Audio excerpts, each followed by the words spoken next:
Sa ngalan samahan sa anak sa Espiritu Santo. Amen. Dili nato kalimtan nga ang sayop nga pagsabot sa mga nahisulat sa Biblia maoy hinungdan sa atong panagbahin-bahin o wala panaghiusa natong mga Kristohanon. Usara ang Biblia pero dili man gyud magpariha ang atong pagsabot, mahimong gituyo o wala tuyo pero mao na ang realidad. Kung masayop ta og sabot sa Biblia, dayon daghan kanato nga nagtuo nga insakto ang ilang pagsabot sa Biblia. Unya lahi pod sa uban, dili pariha sa Katoliko nga pagsabot. Sumabahin-bahin gyud ta. Pero hinoon sa atong nahibaw-an sa moral philosophy o moral analysis, kung nasayop ta nga wa ta kahibalo nga nasayop di ta, dili kuno ta guilty ana. Subot ipasabot dili kuno na sala kung wa ta kahibalo nga kana day atong interpretasyon sayop, nagtuo ta nga insakto ta, subot ipasabot nga di ra pud ta magilty ana.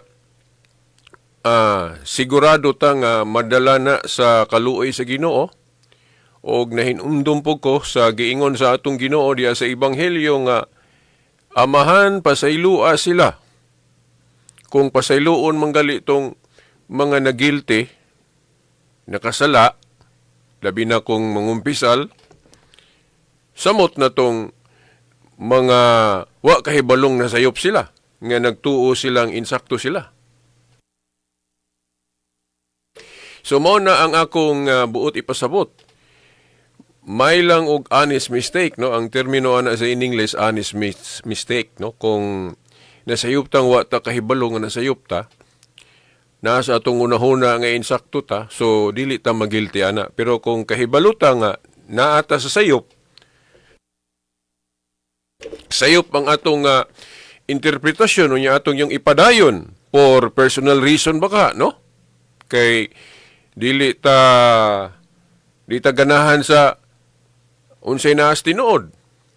Mas malipay ta nga naa diri sa dili mao. Na ako'y nahibaw-an nga di lang ako hinganlan nga ngano kuno nga nagpabilin siyang dili Katoliko na asa mo hatag lang tag kanang description sa grupo pero di lang nato hinganlan og kinsa siya. Na usa ka born again nga nagingon siya nga sa akong pagtuon kuno, sa iya kunong pagtuon, labi na kay daghan po siyang nahimamat nga mga Katoliko, ang uban mga CFD. Niabot siyang unahon na, Katoliko man day ang tinuod, bot ipasabot, naaman day kuno sa Katoliko ang fullness of the truth. Pero iya manggong gipaminaw nga mas ganahan man siya dito sa born again kay jolly, na yung mga kanta-kanta, ba? Then, sa Katoliko, man yung mabati ko, no, ang presence of Christ. Kay, daghan mo ko ng mga Katoliko nga, badlungon, di gani tigbasa og Biblia. Sa laing pagkaistorya, ang iyang buot ipasabot nga dito siya nalipay sa born again. Pero nasa iyang huna-huna nga, ang Katoliko gid may original nga simbahan. So, mauna ba nga ako, di ko ka-judge po niya. Kay mauna po na iyang gipili. Pero sa akong kabahin, giingnan ako siya, kung asa ang kamatuoran dito gyugo. Whether malipay ko o wala, kay naaman niya ang tinuod, diha kita. No? Mo niya akong gitubag niya. Si Kristo bitaw, daghan man tong ni against niya. Pero padayon gid siya, no? Siguro, makaingon ta nga, sige, hinoon, ato man ang pagbuot. Okay. So, karon mga igsuon, dirita sa katong akong gisaad ninyo Miyagi. Pasensya, no? Dili pa gyud ta fully, dili pa ta fully healed, no? Sa gibati na to. Dili magaling kung ta ko mo live program ron. Pero murag sa gunso naman nga wata ka kining ka live. mo nang ato na lang yung gipugos, no? Anyway, mahimo raman po nato. Unya ato lang pangayon ang inyong pagsabot. Okay, okay ni depensa lang ko dana na kay basig matingala mo mag-post ko no sa microphone. Okay, so padayon tano, nisaad ko nga atong ipadayon ang topiko mahitungod sa kining Bible alone doctrine sa mga dili Katoliko. Kanang ilabang teaching kung dili mabasa sa Biblia, dili tuhuan. Pres anang magrosaryo, di man kuno na mabasa sa Biblia. O mabasa kuno ng mga gipamalandong diha sa rosaryo, pero ang pagrosaryo gyud kana nga debosyon wala man sa Biblia, so dili gyud kuno na angay tuhuan. Dili gyud kuno dapat magrosaryo.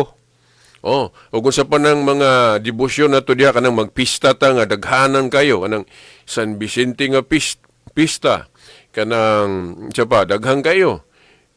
San Isidro Labrador kanang Oktubre na itong pista, wa man kuno na sa Biblia.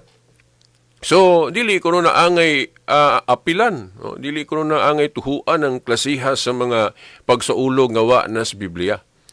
Naa sila mga bersikulong gigamit nganong nakaingon sila na. Gani ako, usa na sa mga hinungdan nga, mubiya unta ko sa Katoliko ni adto kay wa lagi ko kahibalos tubag pa ni adto. Wa ko kahibalo sa mga explanation nga Katoliko, mao nang hapit yun ko na nakabiya sa Katoliko, no? O mobalhin sa laing grupo, samaan ng INC. Kanang sa Badista po nga katong Herbert Armstrong version, dili tong kang Ellen White. O mauna nga, mobalhin yun ko. Pero sa dihang nakasabot ko, nagtuo ko nga ang Diyos na siya'y mga gikasangkapan nga makasabot ko, wa ko mo dayon og biya sa Katoliko. Now, unsa kayo mga bersikulo sa Biblia nga gigamit sa mga dili Katoliko, nganong nakaingon sila nga Biblia ra gyud? Kung wala sa Biblia, dili na tuhuan, dili na nato buhaton. Now, gani, sa di pa na ako naisgutan, ang isa ana, ako naman naisgutan dito sa Miyagi, katong Deuteronomio 4:12 ba to? 4:5. Nga nag-ingon ang Dios nga ayaw ninyo dugangi ang akong sugo. Buti pasabot ko no, asa man ang sugo sa Dios na mas Biblia. So kung wala na kuno sa Biblia, mao na kuno nagi pasabot nga ibawal kay wa na sa Biblia kay dugang na. Pero atong gi-explicar ninyo, atong gi-explain ninyo nga understanding the scripture. Understanding the word of God in context. Okay, kung dili gud matunong ang atong pagsabot, masipya tas pagsabot na ay maliteral na to o naman po no literal nga kinahanglan sabton yun literal. Pero kung di matunong ang literal interpretation na to, mahimo siyang personal na di gihapon na, no? Mao gihapon ay mahimong hinungdan nga mabahin-bahin ta.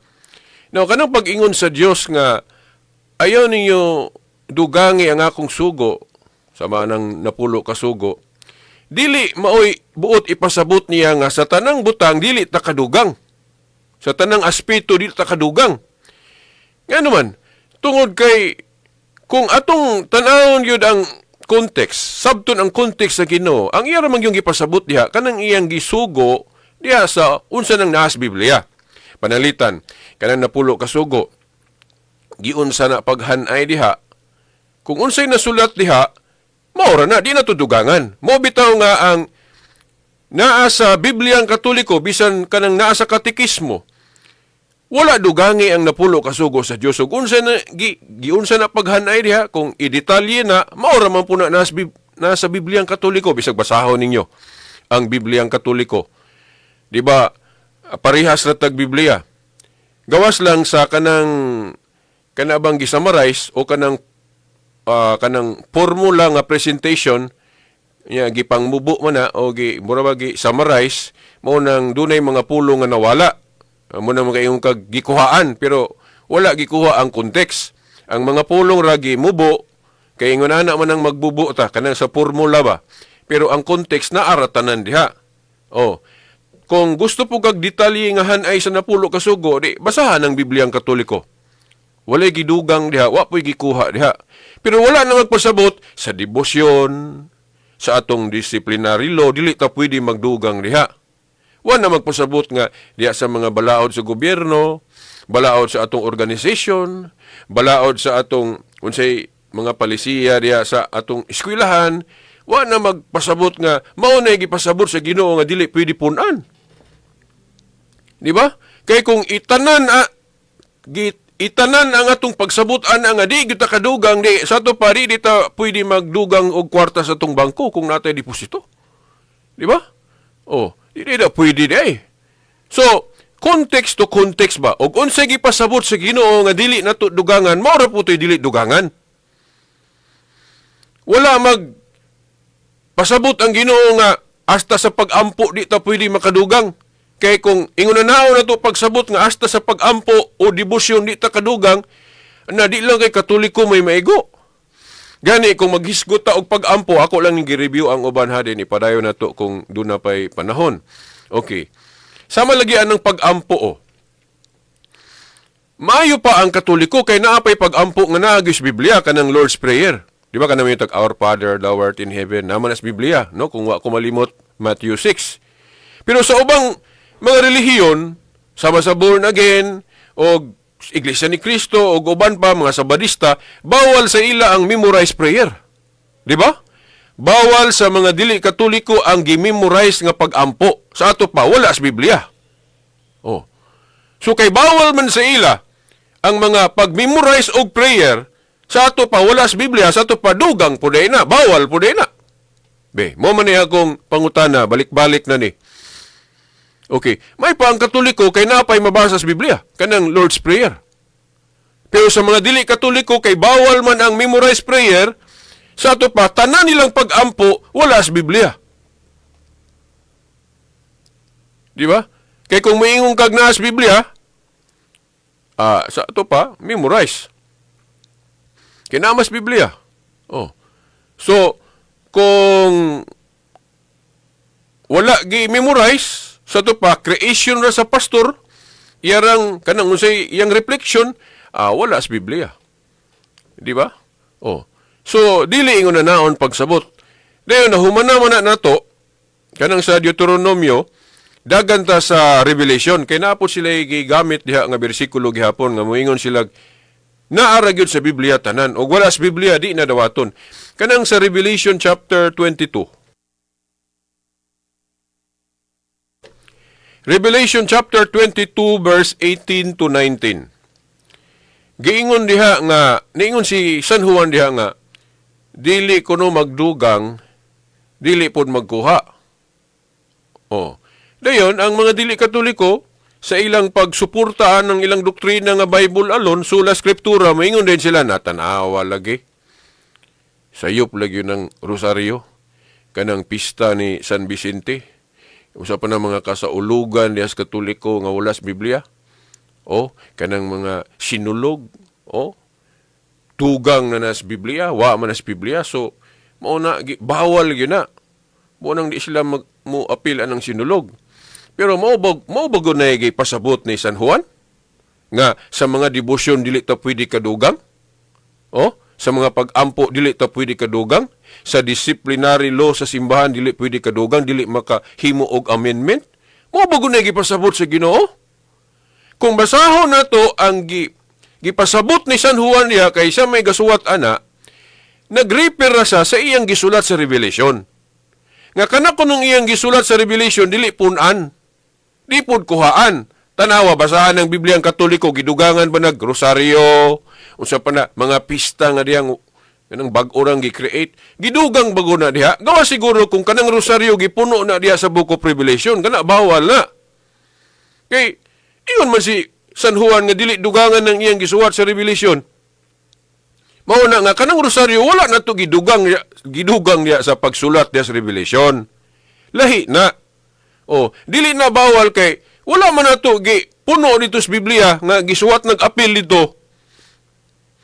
O, lahi man ang debosyon, lahi man ang pag-ampo.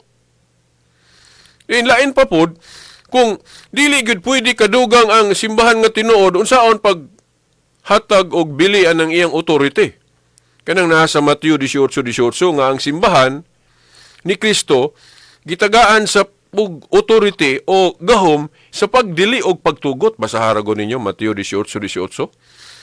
Nga ang idili og itugot kuno sa iyang simbahan, idili og itugot usab sa langit. Sa ato pa, kung dunay itugot o idili sa simbahan, aprobado na sa langit.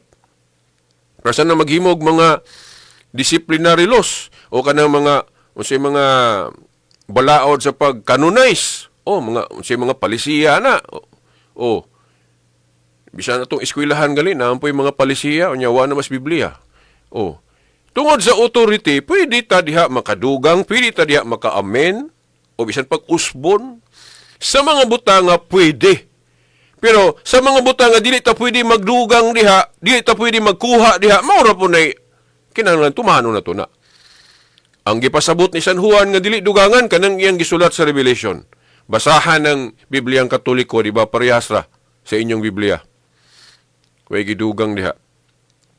Pero ayaw sabta nga gidid-an ta nga magpuno og debosyon. Magpuno og mga pista. Wala. Hinon katong pista sa karaan gitapos to. Pero ang mga bag-ong pari, pwede na pod makahimo og bag-ong pista kanang mga bag-ong ceremonial observances pasabot na sa Hebrews chapter 7 verse 12 kung wa ko malimot nga kung ilisan ng pagkapari, ilisan no sa bang balaod. Balaod nga gipasabot ya mga seremonyal na. Kanang mga pista, seremonyal man na. So, pwede makailis ang mga bagong pari o mga bagong ceremonial observances nga mao na mga pista sa bagong kasabutan because of authority. Klaro kayo ng authority sa simbahan. Ang inyong idili, dirisyuta, idili sa langit. Ang inyong itugot. Unsa may example nga gideklarar sa simbahan nga bisan mga protestante nituo nga wala pa himua sa mga apostol sa ilang panahon. Kini atong Biblia mismo. Mabasa bagos Biblia nga ang mga apostol ilang gi-compile nila ang Biblia, ilang gi-compile ang Old Testament, gi-compile pod ang New Testament, then gi-deklara nga maora ni ang libro sa Old, then maora pod ni ang libro sa New Testament, gi-bookbind, gihimo bago na sa mga apostol sa ilang panahon, wala pa oy. Wala historical evidence na. Gani, kung tanahon yun na to ang history, mga obispo naman mo'y naghago ani nga makumpile. Then mapilian, ideklarar pila ka basahon ang Old Testament, pila pod ka basahon ang New Testament. Council of Rome, 381 o 382 AD. Dayon gi-reaffirm pod sa Council of Hippo, 393 o 397 AD. So, awahin na gideklara. Pila ka basahon ang Old Testament, pila ka basahon ang New Testament.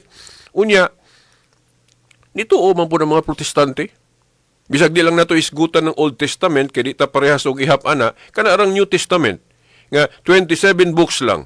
Kisa may gabuot ana, nga kanarang 27 books. Di ba mga obispong Katoliko?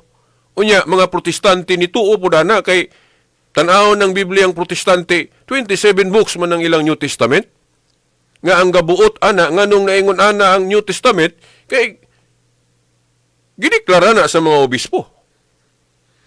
Di ba? So kung walay authority ang mga obispo, dili dapat motuo ang mga protestante nga ang New Testament 27 lang books.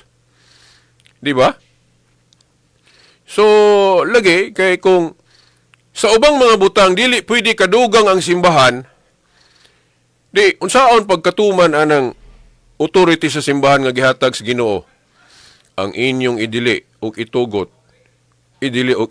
usab sa langit. Di ba? Pagkadaghang gihimo sa simbahan, o bisan gani ang mga dili Katoliko, daghan silang gibuhat nga wala man pus Biblia. Ya, sabton ba na nato nga nasayop na pud mo? Nasayop na pud ang mga dili Katoliko sa mga gibuhat nilang dili mabasa sa Biblia kay dugang na. Balik-balik na din ako, kanang magsangyaw ta pinagi sa radyo. Wala pa man na panahon sa mga apostol, itang kabasa diha, magsangyaw ang mga apostol pinagig radyo. Pinagig internet, wa pa internet panahon sa mga apostol. So kay wala man sa Biblia, mo ba na gipasabot sa Ginoo nga bawal? Dili. So mao lagi na akong giingon nga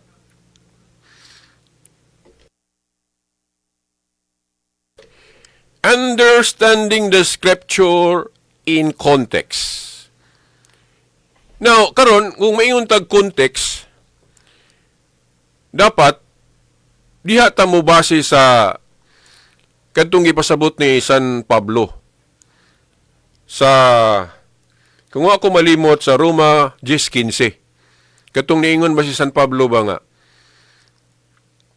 unsaon man nimo pagwali, unsaon man nimo pag-preach o pagsangyaw kung wala ka padala. Sa English, sent. So man nimo pagwali, so man nimo pagsangyaw kung wala ka padala, ang bot ipasabot ana, wala ka authorize kitagaag authority. Pares na diha sa DepEd, no, nga kana mga teacher diha gi-authorize na sila nya yung mga proseso nganong na-authorize sila, no? O sana ginahanglan mo pasar ka og teachers board exam. O unsa pa ng mga dapat nimong i-comply para mahimo gyud kang authorized teacher. Ingon na pod. Kung maghisgot ta ning pagpanudlo sa Biblia o pag-interpret sa Biblia, dito ta sa mga tao nga gi-authorize. Gitagag authority. Kinsa may gitagag authority ni Jesus Christ? Una, mga apostol. Dayon, ang mga apostol, kay naaman sila authority, sila na po'y muhatag og authority sa ilang mga successor, sa ilang mga sumusunod nga mga mensahero. Nya giunsa man na nila paghatag og authority, ordination. Kanang laying of hands. Sa to pa, unsa mang relihiyon na nga ang ordination, mao nang ordination nga gikan sa mga apostol na nila ang authority. Ngano ako maning gihisgutan kay kung magisguta kinsa may mo interpret aning Biblia. Sa to pa, kinsa may Supreme Court aning Biblia. Kinsa may final arbiter aning Biblia, of course, kadtong naay authority. Una, mga apostol, o kinsa ang sumusunod sa mga apostol, na nila ang authority niya. Dugay na kung tinuon aning Biblia, o paminaw sa mga debate anang history, mga obispong katoliko man na. Mga obispong katoliko man ang nakamana, nakakubot anang authority sa mga apostol. So, lihata sa mga obispo, mo refer og unsay final interpretation aning unsa maning nasulat sa Biblia nang gitawag na tog magisterium. Di ba? Magisterium of the church mo ni atong final arbiter sa gobyerno, Supreme Court. Di ba? Kung ang Supreme Court mo ay final arbiter sa mga balaod sa Pilipinas, sa Biblia pod ang magisterium mo ay final arbiter aning pag-interpret nato sa atong pagtuo o kining mga nasulat sa Biblia. So, mao na mga igsuon. So, kung mubasa tag Biblia, pwede man ta mo interpret personally, pero i-refer ang atong interpretation sa final arbiter, but pasabot magisterium. Magisterium of the church. Kung mabikil, dili mauyon sa magisterium, mo paalot ta, mo pailalom ta sa magisterium. Pareha sa mga abogado, kung mulahi ilang interpretation sa Supreme Court yun may matuman. Iyon na. So, dapat yun unta, para di ta mabahin-bahin, kanang mga pastoryang gabasa-basa, interpret, mga ministro, unsa diha, kana unta ang inyong interpretation, kung mulahi sa magisterium, dapat mo pailaw mo. Kay, ang magisterium man mo'y final arbiter aning atong pagtuong Kristiyano, aning Biblia. Na naman tayo prueba na, kini laging, kinsa may gabuot, gadeklara, pila kabasahon ang Old Testament og New. Wa may laing relihiyon nakahimo ana. Pinagig mga council man na, Council of Rome, Council of Hippo, Council of Carthage, they reaffirm na, bisan sa First Vatican Council, reaffirm pag yun na. So, Katoliko mo gadeklara na, kung walay authority ang mga obispo, dili yung tatamutuo ana. Dili yung tatamutuo nga ang New Testament 27 books lang. Wa naman tayo igong panahon mga suking tigpaminaw, ato ning ipadayon sa sunod Domingo pohon. Probably ang Galacia 1:8-9 atong hisgutan sa sunod. Then hisgutan po nato ang 1 Corinto 4:6 katong kana kung dili ko no magpakapin og unsay nasulat na. Unsa may sakto nga interpretation ana. So atangin ninyo sa sunod pang mga programa nato. Kini si Veritas, sa ngalan sa Amahan, sa Anak, sa Espiritu Santo. Amen.